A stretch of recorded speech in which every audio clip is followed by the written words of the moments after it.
Doctor ஜட்கா sir, எங்க வீட்டோட நிலைமையை பாருங்க சார், எப்படி உடைஞ்சு போச்சு பாருங்க சார். எல்லாமே உடைஞ்ச கையோட வந்துருச்சு. ஹவுஸ் ஓனர் கிட்ட சொன்னா எதையுமே காதுல வாங்கிக்க மாட்டேங்கிறாரு. நீங்க தான் ஏதாவது பண்ணணும். டேய் பூசணிக்கா மண்டையா, எங்களுக்கு நீதான்டா உதவி செய்யணும். இந்த உலகத்துல எங்களுக்கு தக்கிறதுக்கு ஒரு வீடு இல்ல, ஒரு நிழல் கூட இல்ல.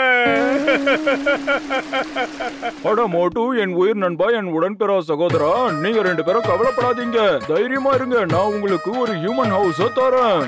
Human house? அட ஆமா நண்பா, ஹியூமன் ஹவுஸ். அது மனுஷங்க மாதிரியே நடந்துகிட்டே தான் இருக்கும்.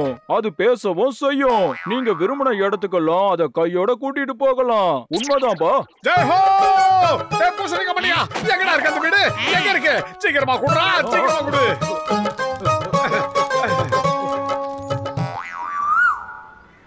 சீக்கிரமா அந்த வீட குடுறா. ஆஹா, வீடு நடக்குது,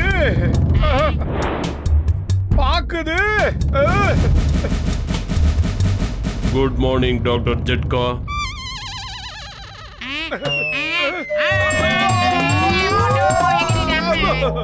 பயப்படாதீங்கப்பா, இவனோட பேரு மைக். அப்புறம் இந்த வீடு உங்ககிட்ட ரொம்ப நல்லா பேசும். அப்புறம் இன்னொரு விஷயத்துல நீங்க ரொம்ப ரொம்ப ஜாக்கிரதையா இருக்கணும். இவனுக்கு சுத்தமா இருந்தாதான் ரொம்ப ரொம்ப பிடிக்கும். தினமும் ராத்திரி நீங்க திரும்ப வரும்பொழுது நீங்க என்ட்ரி ஃபீஸ் கொடுத்தாதான் இந்த கதவு திறக்கும். இதோட என்ட்ரி ஃபீஸ் வெறும் 50 ரூபாய் மட்டும்தான். ஓகேவா?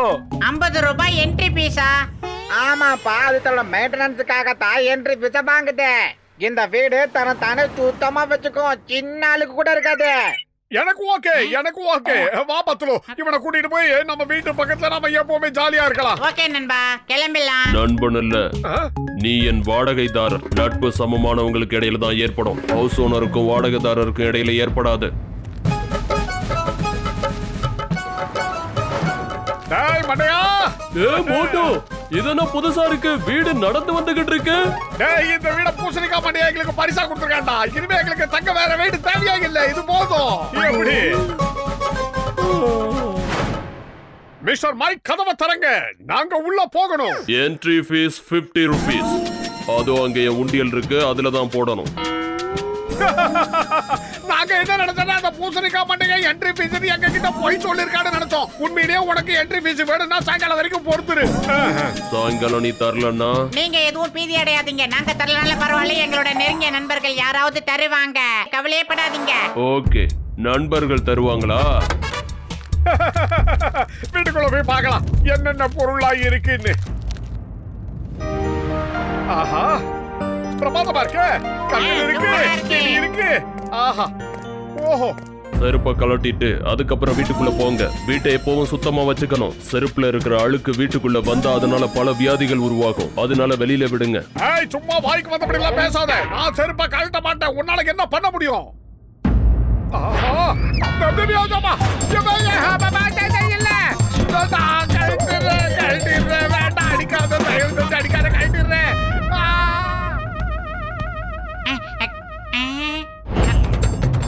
ஐயா, அடுத்து நானா? அம்மா, ஐயா எங்களை விட்டுருங்கய்யா. நாங்கெல்லாம் ஒரு அப்பாவி பசங்க. என்ன இரும்பு கையால வச்சு இந்த அடி அடிக்கிறீங்க? வாயால எல்லாம் பேச தெரியாதா? மனுஷன் நல்லா மன்னிப்பு கேட்கலாம், உங்கள்ட்ட என்னத்த கேட்கறது? அம்மா. வீட்டுல பாத்திரம் தைக்கிறதுக்கு ஏதாவது வேலைக்காரன் வருவானா? இல்ல, அதெல்லாம் நாங்க தான் கழுவுவோம். அழுக்கா இருக்க பாத்திரங்களை கழுவுறதை விட்டுட்டு எதுக்காக வெளியில போறீங்க? அழுக்கு பாத்திரத்தால ஈக்கள் வரும், அதனால வியாதிகள் பரவும், நோய்கள் அதிகரிக்கும். உனக்கு அவ்வளவு கஷ்டமா இருந்தா நீயே பாத்திரத்தை கழுவுடா. நான் பாத்திரம் கழுவ மாட்டேன். உங்க 2 பேரையும் உண்டு இல்லைன்னு பண்ணலாம்னு யோசிக்கிறேன். சொல்லுங்க, பாத்திரத்தை கழுவி வைக்க முடியுமா முடியாதா?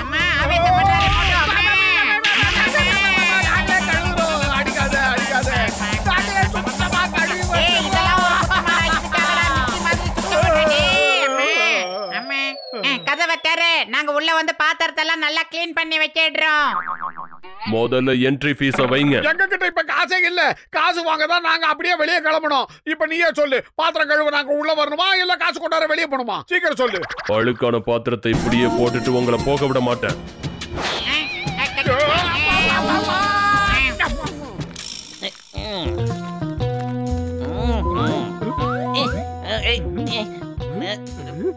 டேய்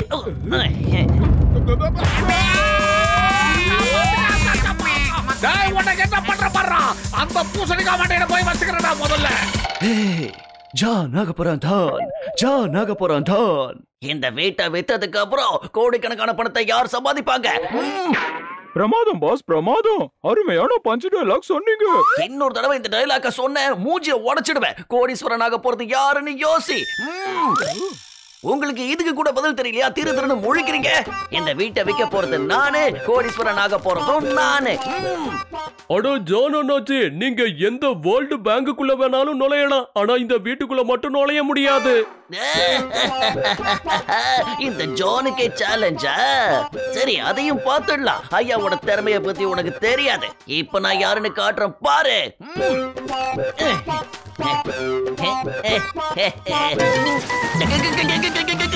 வீட்டுக்குள்ள வர்றதுக்கு மூணாவது மனுஷங்களுக்கு அனுமதி இல்ல. நாங்க மோட்டு பத்துலோட நண்பர்கள். மூணாவது மனுஷங்கள்லாம் கிடையாது. நீதான் அவனோட நண்பனா? அது தேங்க்யூ.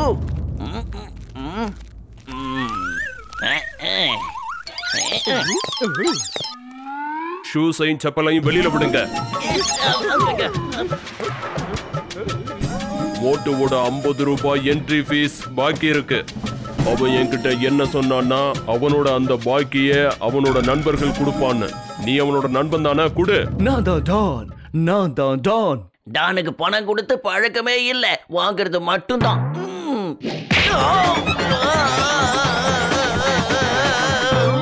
என்னப்பா நடந்துச்சு? நான் திருட்டுத்தனமா தான் பணம் சம்பாதிக்கிறேன். ஆனா இப்ப என்கிட்ட பணமே இல்லையே, என்ன பண்றது? நான் ராத்திரில தான் கொள்ளையடிக்க போவேன். இவன் என்கிட்ட கேட்டுருவான் போல இருக்க. நான் கஷ்டப்பட்டு சம்பாதிச்ச பணத்தை அப்படி விட்டுருவானா என்ன? இவன் அன்னைக்கு ஒரு வழி பாத்துருவான். ரொம்ப நாள் கணக்க இன்னைக்கு தீர்த்துற வேண்டியதான். மாட்டி விட்டு வேடிக்கை பார்ப்போம். நீ என்ன யோசிக்கிற? இப்ப நீதான் எனக்கு பணம் கொடுக்க போற. இப்ப பணம் கொடுக்க போறியா இல்ல அடி வாங்கி சாக போறியா? அட, உனக்கு பணம் வேணும்னா எதுக்கு ஒரு நாளைக்கு வேணும்னு கேக்குற? மோட்டு பத்துல இங்க 10 வருஷமா தங்கி இருக்காங்கன்னா அந்த 10 வருஷத்துக்கு 50 ரூபாய பெருக்குனா எவ்வளவு வரும்? அந்த மொத்த தொகையையும் அவங்கிட்ட இருந்த வாங்கிக்க. அப்போ உனக்கும் டென்ஷனே இருக்காதுல்ல, மொத்த அமௌண்ட்டும் வந்துடும். கணக்கு போட்டு பாரு, நீயே சொல்லு. அப்புறம் அது மட்டும் இல்லாம அது கூட 10% வட்டி போட்டு அதையும் கணக்கு பண்ணி பாரு எவ்வளவு வருதுன்னு. 10% வட்டியோட சேர்த்து காம்பவுண்ட் இன்ட்ரெஸ்டும் போட்டுக்க. இப்ப சொல்லு மொத்தம் எவ்வளவு வருதுன்னு. 10 லட்சம் ரூபாவா? பாத்தியா, இப்ப நான் உனக்கு எவ்வளவு ரூபாய் சம்பாதிச்சு கொடுத்திருக்கேன்னு. இந்த 10 லட்சம் ரூபாயையும் மோட்டு பத்துல வந்த உடனே வாங்கிக்க. எங்க கிட்ட இருந்து இல்ல, அவங்க கிட்ட இருந்து வாங்க மாட்டேன், உங்ககிட்ட இருந்து தான் வாங்குவேன். இப்ப அந்த அமௌண்ட குடுக்கல, இங்க இருந்து வெளியில போக முடியாது.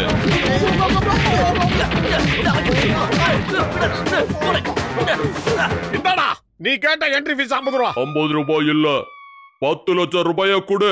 10 வருஷத்துக்கான முன்பணத்தை மரியாதையா இப்பவே கொடுத்துரு, இல்லன்னா டார் ஆயிடுவீங்க. கேக்குறேன்னு தப்பா நினைச்சுக்காதீங்க. 10 வருஷத்துக்கு வட்டி போட்டா கூட இவ்வளவு ஆகாது. அது என்ன கணக்கு? வட்டியா? வட்டி இல்ல, காம்பவுண்ட் இன்ட்ரெஸ்ட் போட்டிருக்கேன். வட்டி மேல வட்டி. மரியாதையா கொடுத்துருங்க. மன்னிக்கணும், ஒரு தப்பு பண்ணிட்டேன். 10 லட்சம் இல்ல, 10 கோடி ரூபாய் கொடுக்கணும்.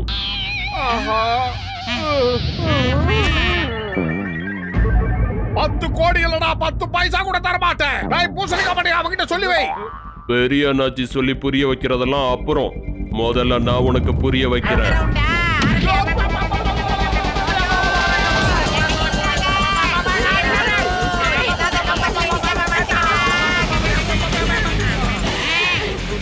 அட கஜ கஜா, அந்த வீட்டோட மெயின் ஃபியூஸ் பாக்ஸ்ல ரெட் கலர் ஒயர் இருக்கும். அதை நீ கட் பண்ணிடு, அதுக்கப்புறம் எல்லாம் சரியாயிடும். இது அசைறது பேசுறது எல்லாமே அப்படியே நின்னு போயிடும்.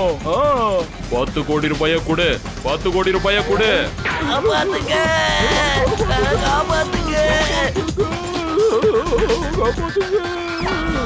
ஏய் மோட்டோ, இனிமே இவங்கிட்ட பேசி எந்த பிரயோஜனமே இல்ல. நீ பாட்டு இப்படியே ஓடிக்கிட்டு, நான் பின் வழியா போய் உள்ள இருக்கிற மெயின் ஒயர் எல்லாம் கட் பண்ணிடுறேன்.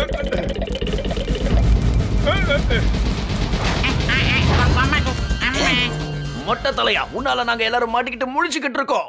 அதுக்கு இப்ப உன்னை என்ன பண்றோம்னு பாரு.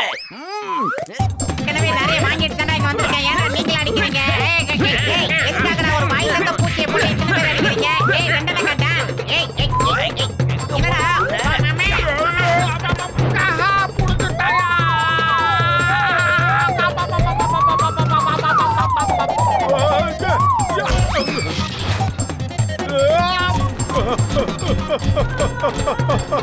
காப்பாத்துக்க காப்பாத்துக்க டேய் பூசணிக்கா மண்டையா